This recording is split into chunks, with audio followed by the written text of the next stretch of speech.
ఇకపోతే బీజేపీ రాష్ట్ర అధ్యక్షుడు రామచంద్రరావు ఆసక్తికర వ్యాఖ్యలు చేశారు సార్. తెలంగాణలో బీఆర్ఎస్ సున్నా కాబోతోంది, బీజేపీయే ప్రత్యామ్నాయం కాబోతోంది.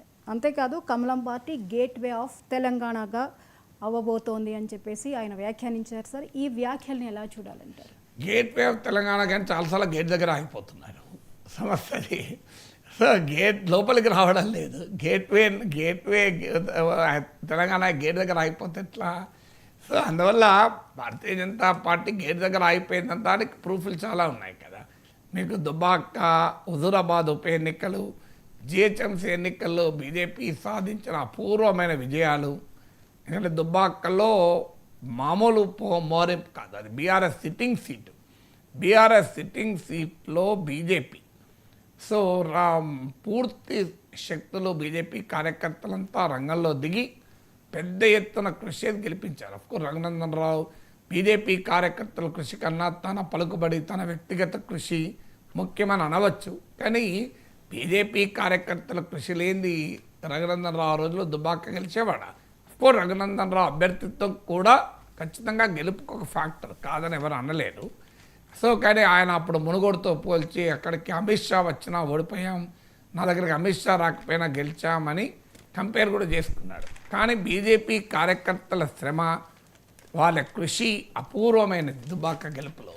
సో ఆ రకంగా బీజేపీ శ్రేణులన్నీ తీసుకున్నాయి కనుక మీకు దుబ్బాకలో స్వల్ప మెజార్టీతో 1000 ఓట్లతో బయటపడగలిగింది బీజేపీ. తర్వాత హుజూరాబాద్ అయితే కనీవిని ఎరగని ఉప ఎన్నిక. కేసీఆర్ తనకున్న సర్వశక్తులు ఒక ఉప ఎన్నికలో పెట్టి ఈటల రాజేందర్ను ఓడించడానికి ప్రయత్నం చేశారు. మామూలు ప్రయత్నం కాదు. నాకు బీఆర్ఎస్ నాయకులు కొంతమంది చెప్పారు, అసలు మా సారు నేను ఏనాడు చూడలేదు ఇట్లా అని. ప్రభుత్వము దళిత బంధు లాంటి పథకాలు ప్రకటించి ప్రభుత్వాలు ఎన్ని చేయాలో ఎన్ని చేయకూడదో అన్నీ చేశారు.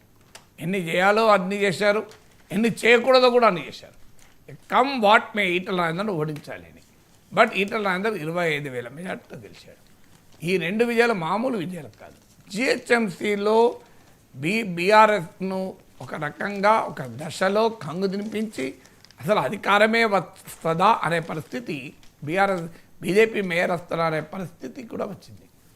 ఆ టైంలో కాంగ్రెస్ పరిస్థితి ఏంటి? హుజూరాబాద్లో 3,000 ఓట్లు, మీకు దుబ్బాకలో డిస్టెంట్ థర్డ్, నాగార్జున సాగర్లో జానారెడ్డి లాంటి కాంగ్రెస్ కురు వృద్ధుడు, భీష్మాచార్యుడుగా వెటరన్,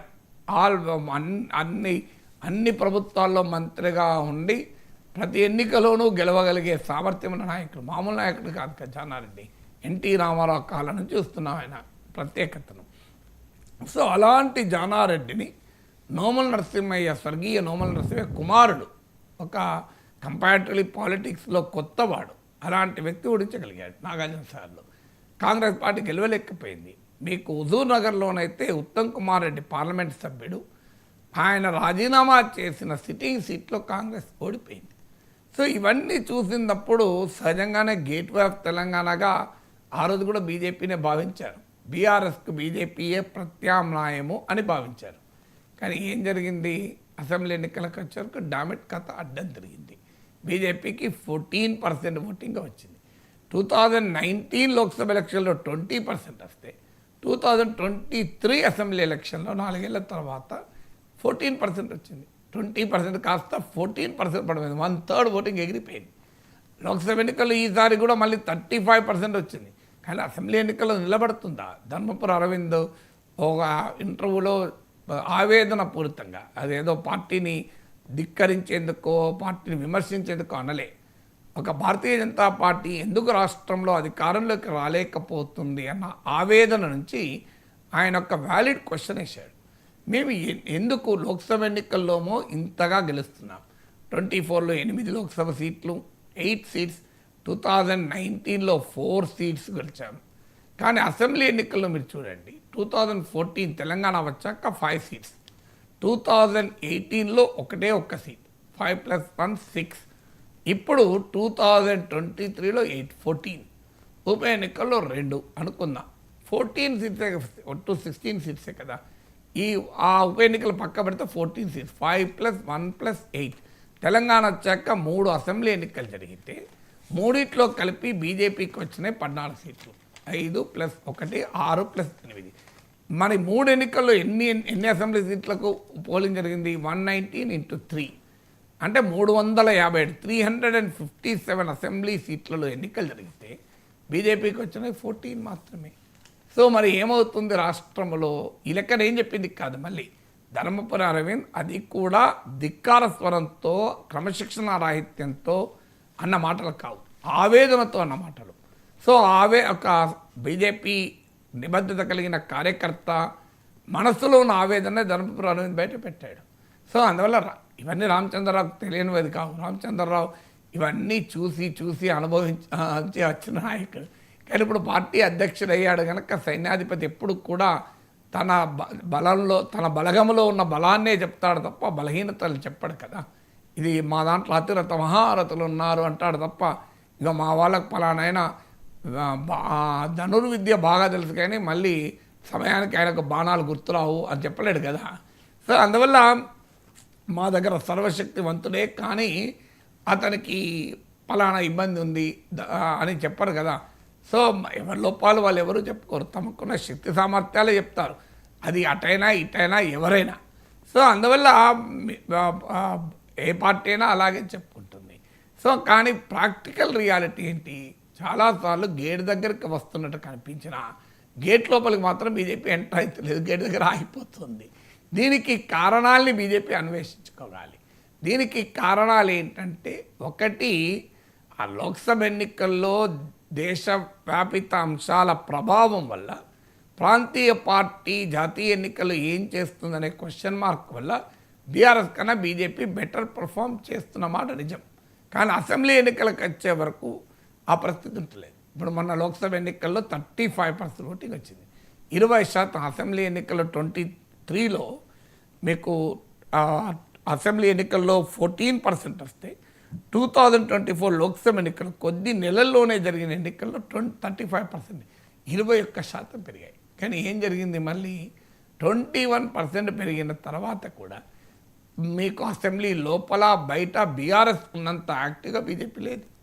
ఇలా రాజకీయ శిబిరంలో మీరు చూడండి, బీజేపీ 35% ఓటింగ్ వచ్చాక ఏ స్థాయిలో ఉండాలి?